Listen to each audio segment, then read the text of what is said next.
18 months after they fired me for being too slow, the new CEO of that same company stood in a hospital-clean boardroom, played a video of a factory floor accident that had nearly killed 3 people, and told her engineers that the only fix that could prevent it from happening again had already been invented, years ago, inside their own walls, by a man they no longer employed. She did not know that man was me. She did not yet know that the device sitting locked in a forgotten drawer of intellectual property filings, credited to someone else's name, had been built at my kitchen table, with one hand, for my own daughter, before it ever became anything a company could profit from. She did not know that the man who had fired me for being too slow was the same man who had quietly stolen my patent and buried the truth of where it came from, or that finding me again would mean finding that out too. But before I tell you how she found me, do me one quick favor. If you've ever built something real and watched someone else take the credit for it, hit that subscribe button right now. This whole channel is built for the people whose work outlasts the people who tried to erase them. Go on. I'll wait.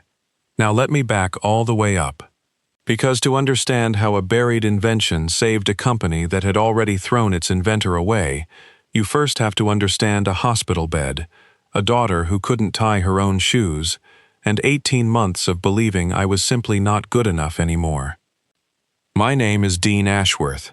I am 36 years old, and for 6 years I served as a combat engineer, work that suited me down to the bone, careful, technical, precise.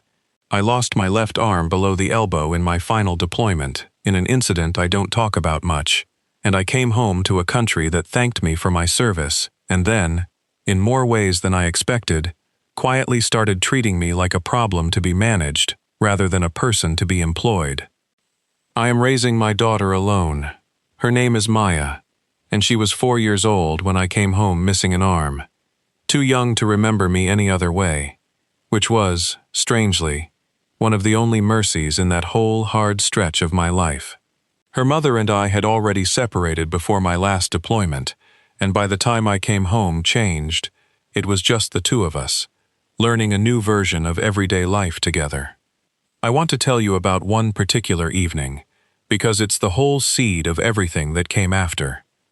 Maya was 5 and she was sitting on the floor of our small apartment, furious, red-faced, fighting back tears, trying to tie her shoes for preschool, and failing over and over, and I went to help her the way I always had, and she pushed my hand away and said, with the brutal honesty only a 5-year-old can manage, that she wanted to learn to do it herself, that she didn't want to always need somebody. And I sat on that floor with my daughter, both of us close to tears for entirely different reasons. And I understood, in a way I hadn't quite let myself feel yet, that I knew exactly how she felt. I had spent a year needing people for things I used to do without thinking, and every single time, some small part of me had wanted, desperately, to do it myself. So I built her something. It took me weeks, working at our kitchen table with the one hand I had left, a simple adaptive lacing guide, nothing fancy, just a small mechanical loop and clip system that let a small child manage her own shoelaces, with one steady hand and a little practice, something that would work exactly as well for a kid learning independence as it would for an adult like me relearning it. I built 4 versions before I got it right, and when Maya finally tied her own shoes, alone, for the first time, using the little device I'd made her, the look on her face was the proudest I had ever seen a human being, and I understood, sitting there, that I had accidentally built something bigger than a shoelace helper. I had built a small, elegant answer to a much larger question about independence, about single-handed dexterity, about how the world could be redesigned in small ways to stop assuming everyone had 2 working hands. That, right there, is most of the story. Everything else is just details. I took that same core mechanism, the clip and guide principle, and over the following year I adapted it, on my own time, into something with a very different application. I had, before my injury, worked in mechanical design, and I still had those instincts, even with one hand doing the work of two. I redesigned the mechanism into a rapid, single-handed safety release and locking system, something that could be fitted onto industrial machinery, allowing a worker, in an emergency, to disengage a piece of dangerous equipment instantly, one-handed, without the multi-step process most safety releases required. A process that, in a real emergency, with adrenaline and panic, and maybe an injury already in progress, could cost a worker the very seconds that mattered most. I brought that design, refined and documented, to the manufacturing company where I'd taken a job in their engineering department after my discharge, a mid-sized industrial equipment manufacturer that built heavy machinery for factories all over the country. I brought it to my supervisor, a man named Gerald Finch, head of product development, and I told him I believed this design could be adapted across their entire safety release product line, that it could genuinely prevent serious injuries, and that it had, as a happy accident of its origin, already been proven in the gentlest possible way, by a 6-year-old tying her own shoes. Gerald Finch looked at my prototype for a long time, and then he told me, in a voice I remember exactly, that it was an interesting concept, but not a priority right now, and that he'd keep it under consideration. 6 weeks later, I was fired. The reason given was performance. My output, they said, on standard engineering tasks, had slowed since my injury, that I was taking longer than my colleagues on routine assignments, that the company needed to make difficult staffing decisions given budget pressures. I want to be honest with you. Some of that was even technically true. I was slower on certain fine motor tasks than I had been with 2 hands, though I had also, quietly, been working around that by building my own adapted tools, the same instinct that had given Maya her shoelace guide. But I had never missed a deadline. I had never delivered flawed work, and in 18 months at that job, I had produced, on my own time, the single most significant safety innovation the company's product line had ever seen, an innovation Gerald Finch had personally looked at, personally dismissed, and personally kept, quietly, on file. I did not find out until much later exactly what happened to that file after I walked out the door for the last time, carrying a box of my desk belongings with one arm, trying not to let anyone see my face. I want to tell you honestly what those 18 months were like, because I think it matters more than the invention itself. I believed, for a long time, that I really had become the problem, that the world had been right to start treating me like someone who needed managing instead of employing.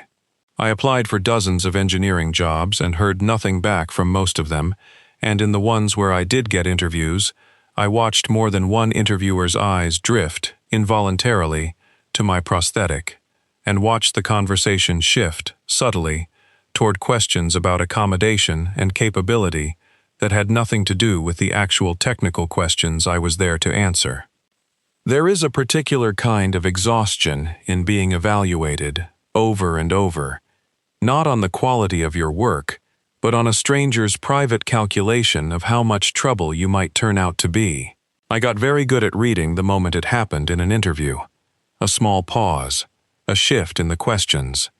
And I got very good at pretending I hadn't noticed, because pointing it out never once helped, and usually just ended the conversation faster. I started rehearsing answers to questions nobody had the nerve to ask directly. I started, without fully realizing I was doing it, shrinking the version of myself I brought into those rooms, trying to seem less like a man managing a change and more like a man who had never been anything but exactly what they wanted to see.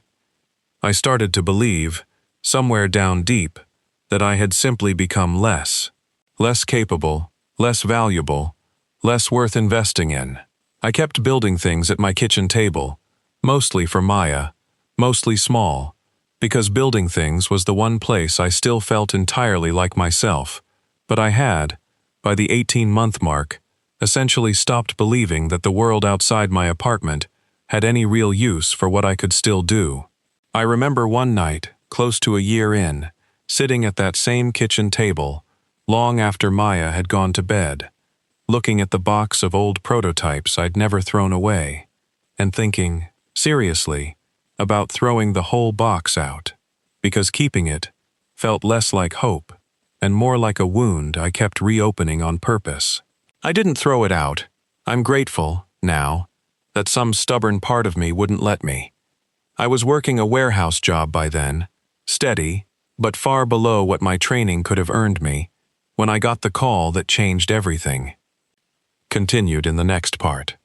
The call came from a woman named Sophia Reyes, and when she introduced herself as the new CEO of the company that had fired me, my first instinct was to hang up, but something in her voice, urgent and shaken in a way that didn't match the polished tone I remembered from corporate leadership, made me stay on the line.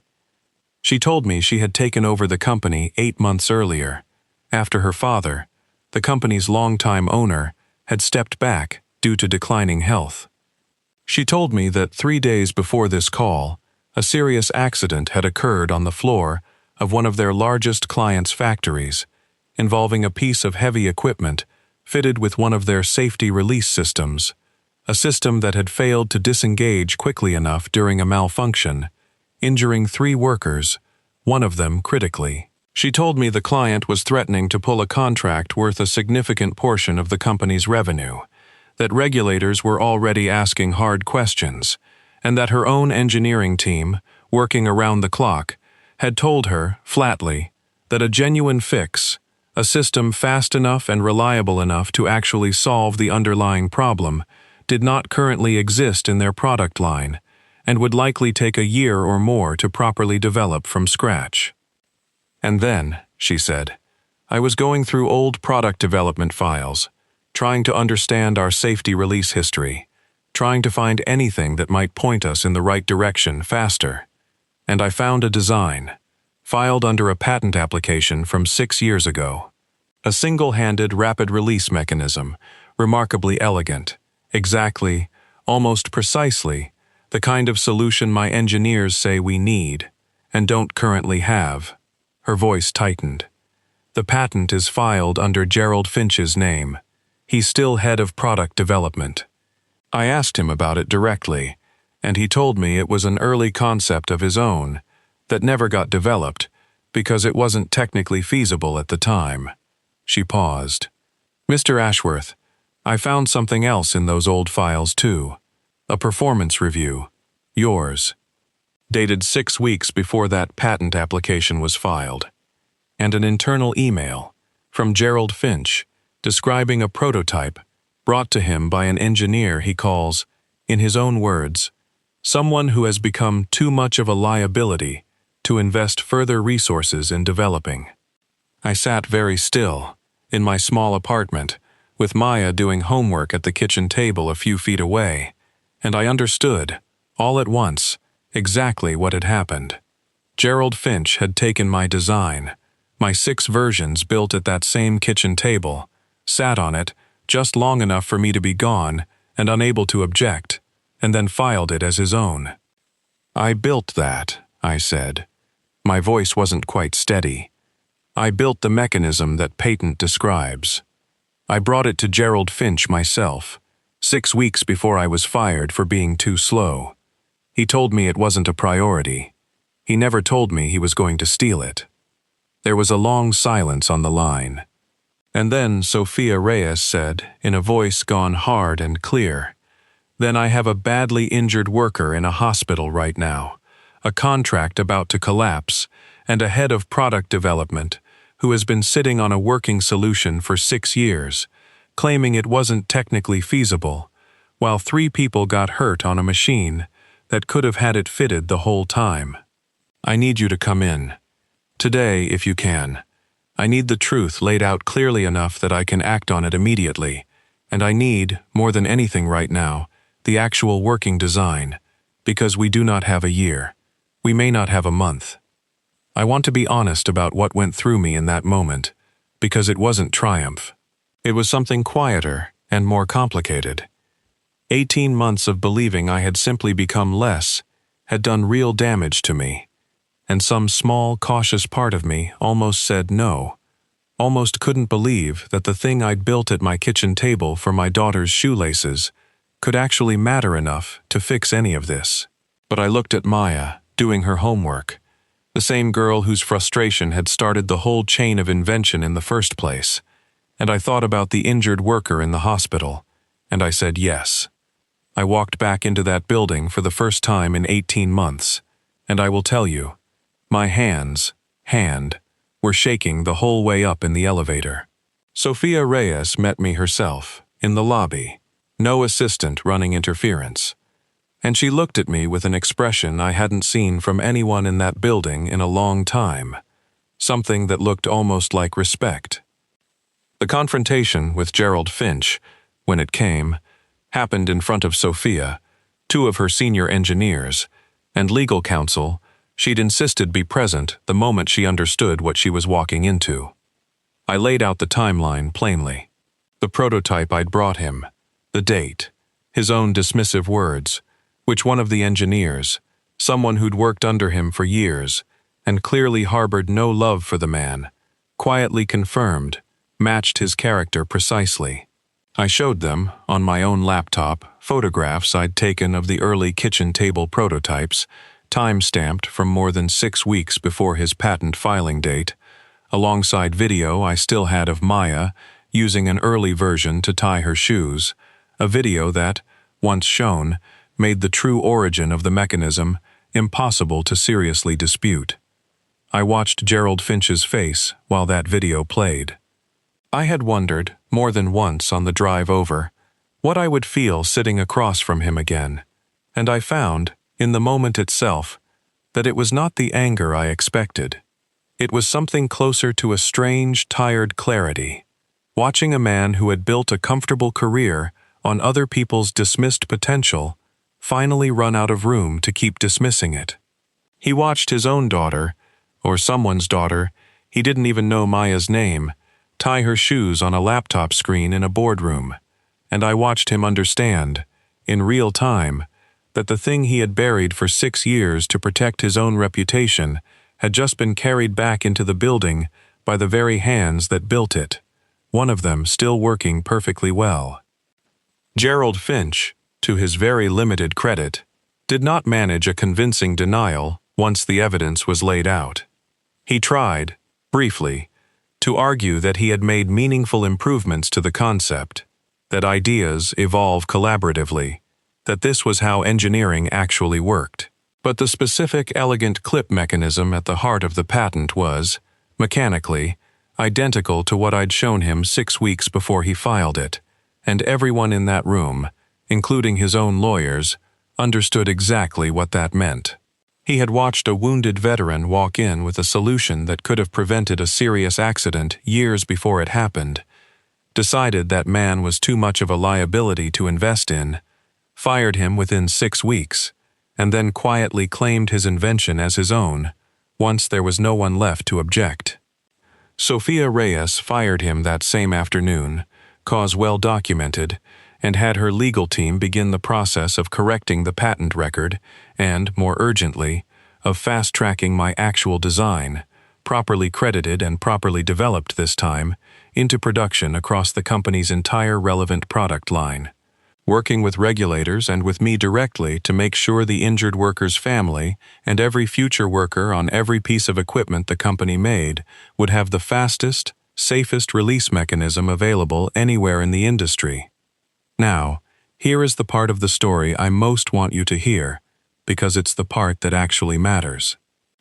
Sophia Reyes offered me an enormous settlement, a formal licensing agreement with substantial ongoing royalties, and on top of that, my old job back at a significantly elevated position and salary, with a formal, public apology for what had happened to me.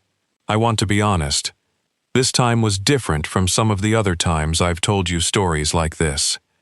I did take significant compensation, real, substantial money, a proper licensing agreement for the invention that was rightfully mine, because that money was not charity, and it was not a reward for good behavior. It was simply, finally, what I was actually owed for work that had already been stolen from me once. I was not going to refuse to be paid fairly for my own invention a second time. But there was one thing Sophia offered that I did turn down, and one thing I asked for instead that mattered more to me than any number on that contract. She offered to fire, publicly and loudly, anyone in the company who had known about Gerald Finch's history of dismissing or sidelining employees with disabilities, a pattern, it turned out, that had extended well beyond just me once the company started actually looking. I told her I didn't want a purge. I told her what I wanted instead was something built, not something torn down. Start an accessible innovation program, I said.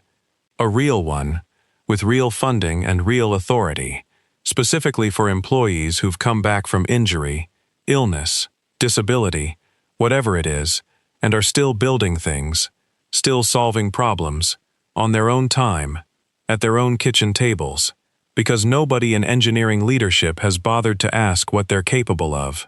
Give those ideas an actual formal path to development that doesn't depend on whether their direct supervisor happens to be a decent human being. Make sure what happened to me, being dismissed as a liability while quietly getting robbed by the very people dismissing me, can't happen again, to anyone, because there's an actual structure protecting people instead of just good luck. Sophia built exactly that, and asked me, formally, to help lead it, part-time, alongside my own ongoing work, and I said yes.